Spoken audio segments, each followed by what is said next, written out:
Yes.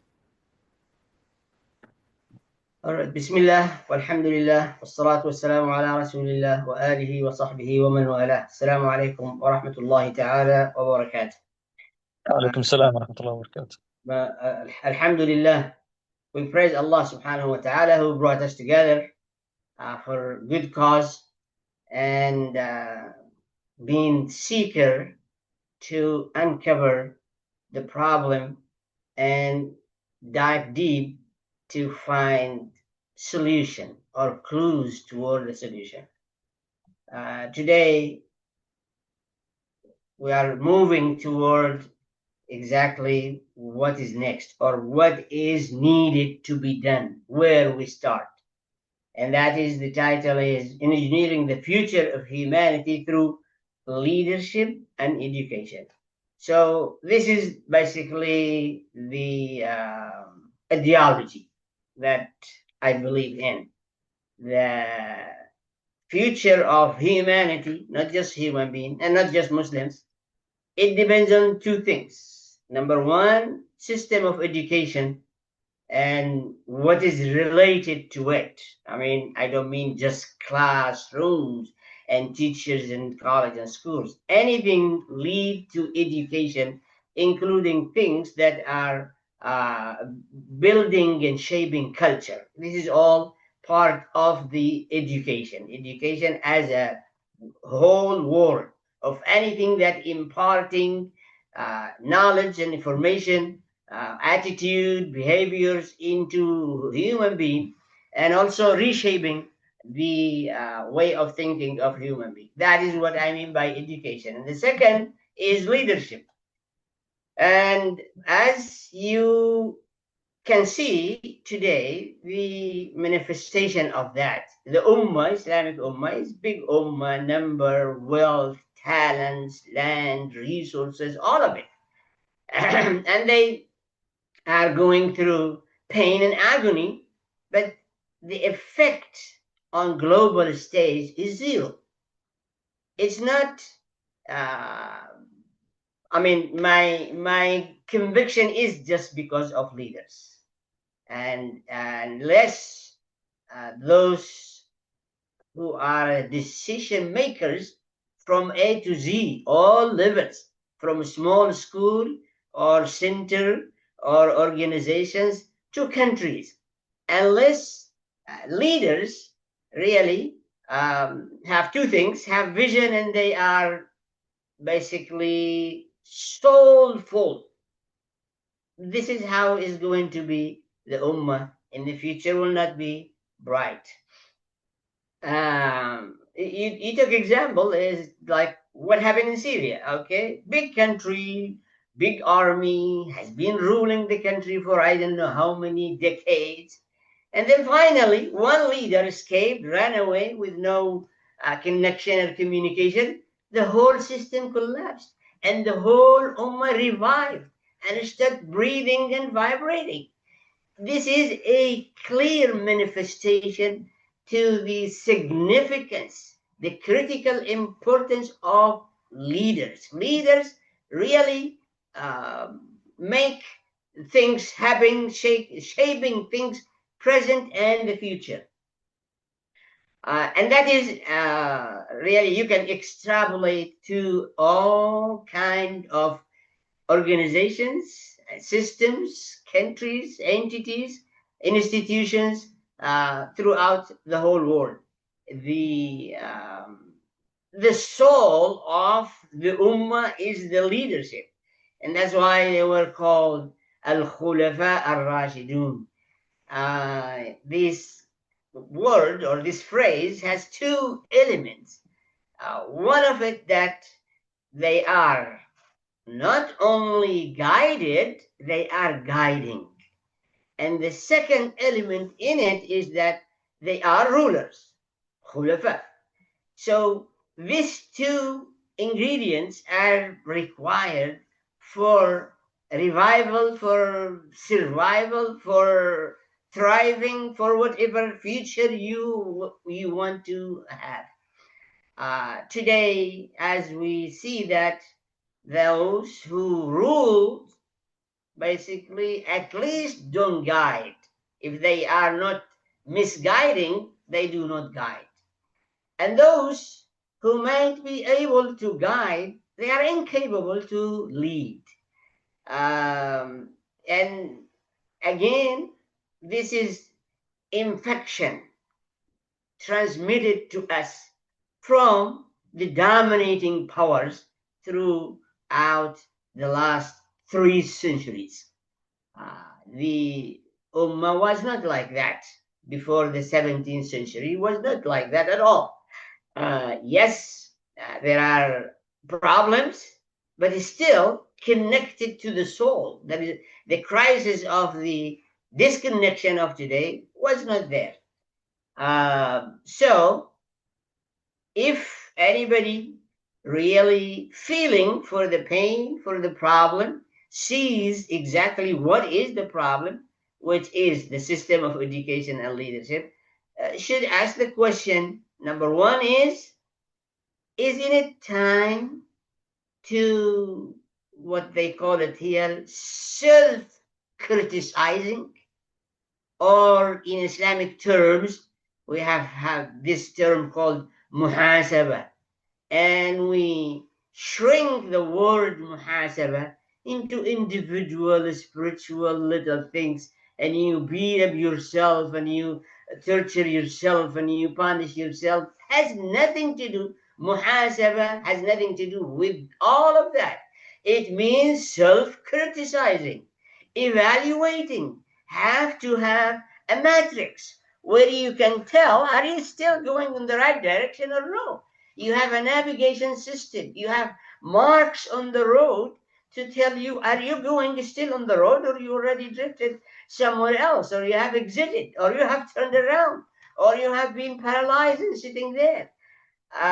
So this is another big concept, that time for all these institutions, reformers, scholars, thinkers, educators to start doing self-criticism, self-assessment, see where they were and where they are heading and how they are working today. Here in this country, we know there were giant corporation, giant, really giant corporation, and they disappeared totally within the last 2 decades. It ceased to exist. And one of the problems definitely were they were unable to adapt with the change and technology and the trends and the attitude of the new generations. But the main one is there were not deep, sincere, thoroughly self-criticism and muhasabah and evaluation and assessment that lead to action and correction and renewal the direction. That is what happened to give you examples. Border, that is Circuit City, Sport Authority, A&B, Lord Tyler's, many Combat, all of these companies, where they are. They're, they don't, Pan American Airline, Kodak, Blockbusters, many, at least 26 famous giant corporations were shaking the world and controlling the customers throughout the whole globe, disappeared. And one of the reason is muhasabah, self criticism was not there. Now Muslims don't like this at all. They don't believe in. You tell them muhasabah and they take it. Go into the corner of the masjid or somewhere and cry and beat up yourself and punish yourself and try to fix your relationship with God or with whatever is there, or read some Quran or make some dhikr. This has nothing to do with muhasabah, has nothing to do with evaluating, assisting, criticizing, and coming with a concrete diagnosis to guide us how to move to the next level or to the next uh, matters. I have put my opinion, and it is only my opinion, but I'm trying to instigate that people in this country, we have so many institutions and infrastructures, but we do not do the evaluation. The good example, the role model examples is MSA. This is something so important, has been a long time around, as their role has basically produced something. This awakening among the whole campuses on colleges and universities in this country, one of it ignited by something called MSA, Muslim Student Association. And I believe the one who started this idea inspired, selected, is close to the messengers, where has a vision that, okay, student coming here, they are learners, they are seeking to learn, and how we maintain identity and how we spread the fragrance of goodness of Muslims and Islam on the campuses, which is going to generate the future and the future generation. And it used to be very effective, powerful. It used to be based on soulful action and identity. Nowadays, it's amazingly and sadly been forgotten, abandoned, let alone. And now, though still it is doing some good role, but they are missing in many things. They cannot do everything. They don't have the basic knowledge of Islam. They don't have the uh, basic elements of visionary leadership. Basically, they maintain. Those MSA in some universities, they have big budgets. The university give them a lot of money. They don't know what to do with it. And they basically waste that money instead of focusing on was building a culture to tolerate Islamic traditions, Muslims, and other cultures, to further the word لِتَعَارَفُوا, that we are nations and tribes and ethnicities. The purpose is to exchange, to know, to interact, to integrate, to complement one another. That was what was meant, and more than that. But nowadays, you can see that it does exist. It does some role in mainly advocating activism, but the message is gone. If they are going to do religious activity, it is more than spirituality and Sufism and something very shallow, very marginal. But you don't blame them. That's all what they know. That's all what they can.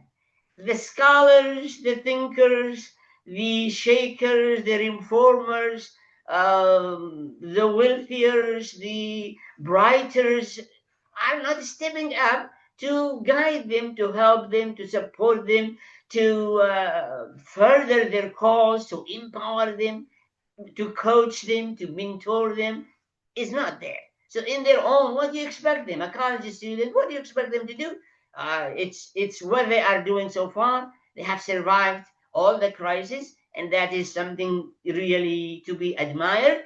But I think it is time for the Ummah, all the Ummah, every single person in this Ummah to step up and go and tell them, how can I be part of it? How can I help? How can I further this cause and maintain it and multiply it and enhance it and advance it? Now, this is an example, but like MSA, we need something similar in other fields. This is college and education, but we need in commerce chamber, we need in healthcare, we need in all other system of life, social system of life, we need something similar to MSA. And that's where we are going to integrate the goodness from all the world together, whether Muslims or other than Muslims. All the goodness should be basically put in a cohesive picture to draw the image or the dream of the future. Now, there are similar to that, as probably you know, there is something called ISNA, ICNA, Triple Eyes, Nate, Qalam, Bayina, Maghrib, just you name it. Many of them. And you can tell that, first of all, they are not at the same page. Everybody dancing according to their own music, and everybody performing on their own stage that made. No common vision, common goal, common culture. Actually, sadly, many of them, if not all of them, they are sticking to ethnic culture more than to the message, to the identity, to the soul, to the revealed knowledge. Uh, the content in all of these institutions, all the content is basically traditional. It's just what was being done hundreds of years ago. We recycle and we represent and we tweak it this way or that way and just keep going for different purposes. One of these also the charitable organization. There are many. They are powerful. They are really shaking the Ummah here in this country, but it becomes just really pure materialistic business. Not anymore. The soul has been gone from all of this, and the Ummah get tired of basically hammering them, giving them keys to hellfire. Otherwise, they won't donate, and it become a burden, really, instead of empowerment and resources, enlightenment. In every organization, they have speakers now, and those speakers really very good. They go around the country. Some of them well known, but they go only with a key to the grave and to the hellfire, and to basically terrorize the people. That if you don't give, you're gonna be doomed. Instead of using the platform, using the opportunity, using the people came to Jum'ah or this gathering and enlighten them, guide them, empower them, motivate them, encourage them, show them the way, bring light to them beside, and they will donate. If you really do the positive side and it with message, with soulful action, activities and idea, they automatically they will donate. So it become basically hitting the rock and did end. And many right now, as you know, many centers and institutions say, okay, no fundraising for any external things. So again, it is time for self-criticism. It is time for assessment. It is time for bringing concrete, correct, rightfully diagnosis. And it is time to basically anticipate or form a prospect of what should be the future and how we should go.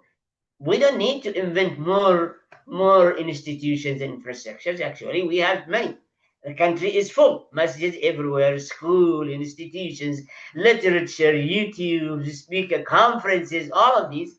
Uh, Sadly, as you say, for example, Nate is an ocean of money, Islamic money, but the impact of it is zero. Doesn't do anything in awakening, in rebuilding, in reviving, in uh, building renaissance. This is what the waqf in Islam is means. It's nothing, is it? Sitting there, I don't know what they do.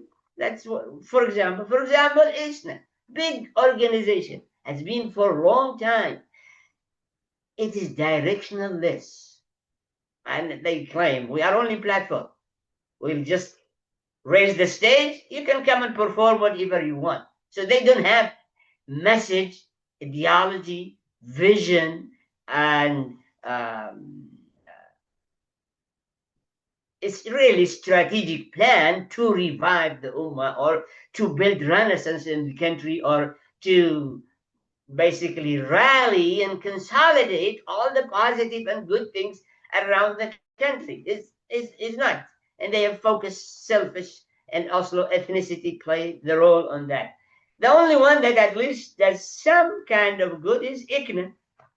They have message, they have good programs, they have good curriculums, they have established many branches of the organization, uh, sound vision, why Islam, gain peace, all of these. There are at least 10 branches out of ICNA, but their problem, they are dominated by the ethnic culture, and that is why, I mean, with the power they have, with the message they have, with the program they have, they established this called YM, Young Muslim, and now it is out of control. They won't listen to them. These are new generation. These are hybrid culture. It is mainly dominated culture. That's what they adopt. They lack the basic knowledge of Islam and faith, and so they are rebellious. They don't want to listen to anybody. They recycle whatever they want, and they could get speakers the way they want. And good, they have good intention, a lot of good activities, resources, but honestly going nowhere whatsoever in building the Ummah. The Ummah, I mean Muslims and non-Muslims. This country is the country of all of us, and we have to think of how we advance the people, the masses around us who are really in a state of loss, in a state of depression, in a state of hopelessness, in a state of lack of self-confidence. All of these, Iman is going to bring from these people, American people, heroes, really heroes, who can make the difference around the world. And so this is because I think last time I was talking about the problem, and that is 16 class. I'm talking about just the problem, and the problem is fragmented human being, disconnection, separation to the half of who are we. And that's why we are missing the whole possibility of what we could be if we are integrated, if we are balanced, if the soul is leading and the body is following, if we provide the soul with resources that we give to the body, we will be different human being on earth. So I am basically calling, I believe, and I am going to keep digging that we need a systematic reform for the two areas, leadership and education. And I hope you are with me. جزاكم الله خير. السلام عليكم ورحمة الله وبركاته.